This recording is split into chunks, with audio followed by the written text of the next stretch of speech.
approximately 7% and horticulture 4%. The list of expert speakers was diverse, and their deliberations focused on the twin issues, youth and their impact on agricultural development. This team back to learn what policies are required to enhance youth participation is apt and relevant for at least two reasons. First and foremost, the concept back to learn was conceived and developed by our dynamic and visionary leader, His Excellency the President of the Republic, Sheikh Professor Al-Haji Dr. Yahya A.J. Jammeh. In trying to draw our attention to the fact that land is one of our most precious assets, it does not only provide dwellings, but provides food and is a basis for industrial developments as well. Agriculture is not seen as a viable business initiative in the Gambia, an attractive career path.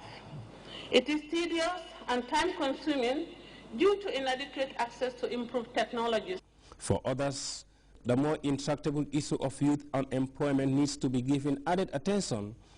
This, however, experts say, can hardly be addressed without the proper input of youth themselves.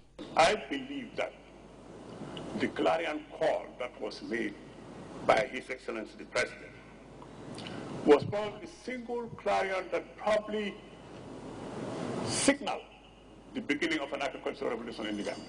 Because if you take a good review, a very critical review of agricultural development in this country, from the colonial days through to the First Republic, to the Second Republic, there has been very, very fundamental things. There have been the basis for an agricultural revolution. Members of the foundations are hopeful of raising funds to expand and continue to provide support to the development of the sciences by extending a helping hand to outstanding science students who are financially challenged, a commitment the foundation is aiming to fulfill at all times. Louis Mendy, GRTS. Guiders around the Gambia have convened at the Girl Guide Center in Kanifing to commemorate World Thinking Day, echoing issues affecting the lives of children everywhere across the globe. Ibrahim Ajata reports that the convergence of different schools gave this year's celebration immense meaning and color.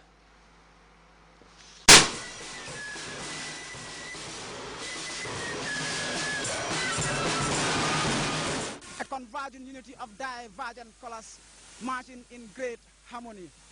Guides all over the Gambia are meeting to celebrate Thinking Day, converging to reflect on issues affecting the development of girls and women all over the world.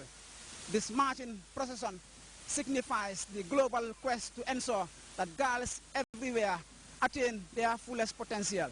Premised on a salient theme seeking to promote better lives for children, this year's celebration of World Thinking Day brings the challenges being faced by young people at the fore of global priorities, with significant emphasis on infant and maternal mortality. This year's theme, as we all know, together we can save children's lives. You know, girls, that this is the theme for this year's celebration.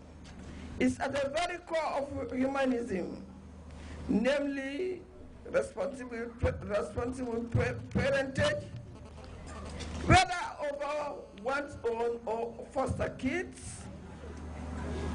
Children grow to become tomorrow's leaders. The Gambia's chief guide, Yamdo Jan, underscored the plight children continue to encounter in a score of violations which include infanticide, child trafficking, and early marriage, whilst calling for greater initiatives to alleviate these scourges robbing young people of their futures. The list of abuses is endless.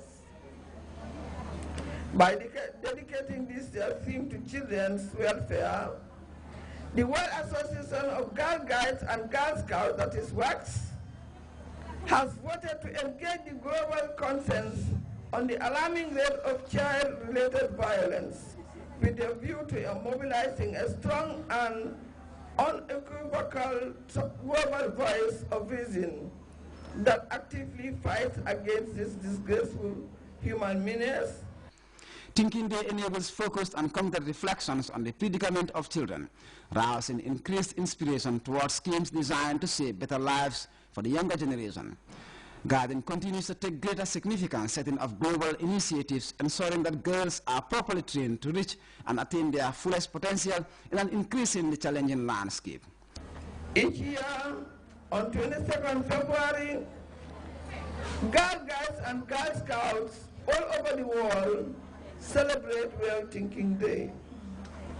World Thinking Day has always been a very special day when we think of each other and give thanks and appreciation to our sister Girl Guides and Girl Scouts for the international friendship found in the movement.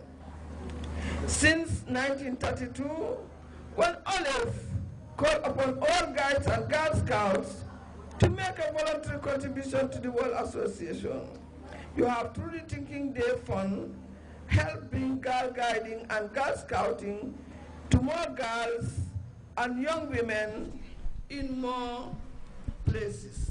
A day wholly meant for children, young people from various schools made the most of it. Bonding in ways seldom seen, students emerged with a great diversity of creative presentations taking a range of forms.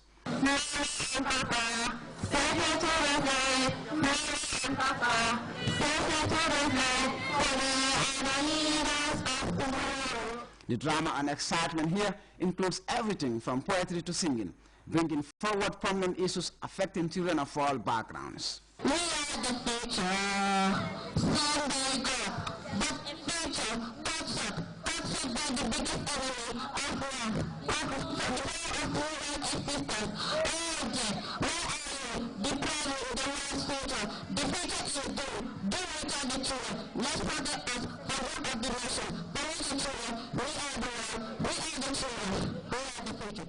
Guardian emphasizes a rich cultural rearing for children, especially girls, esteeming values which properly fortify the societal fabric.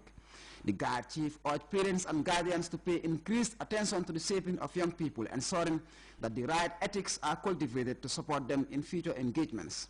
Indeed, in recent years, we have been witnesses to increases of cases of baby dumping, domestic violence, targeting children, and even forms of exploitation that are not in accord with the guidelines of good child care as enshrined in the ILO and UNICEF standards, nor with the stipulations of our constitution. Amid a host of programs, the Guard Center in Canifing trains scores of girls in a range of skills and subjects, which include domestic economics, cookery, and other specialities meant to steer self-reliant attitudes and sustainable vocations for young people. Non-formal education increases girls and young women's knowledge and awareness of how child and maternal deaths can be prevented. If a young woman is more informed, you all know, she is more likely to be able to access the healthcare need of her and those of our community to live full and healthy lives.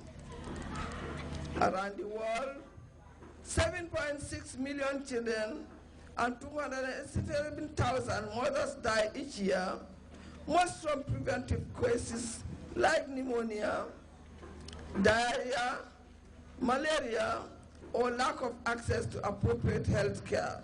That's an optimistic convergence, uniting a spectacle of young people, collectively saying we can help to ensure better lives for the world's children.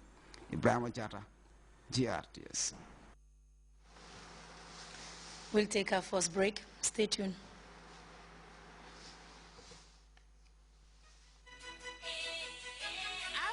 Ghana's leading ICT company, assemblers of mobile phones and computers, is now in the Gambia too. We are happy to bring our services to the people of Gambia and look forward to lasting relationship with the state and its people. Come choose from RLG's range of phones and computers and enjoy delightful after-sale service and the confidence of warranties that will keep your devices good as new. Visit RLG at 62 Caraba Avenue, Circular KSMD, opposite the Pipeline Mouse, or check out rlggambia.com for more information. RLG, proudly yours. Welcome back. Lebanon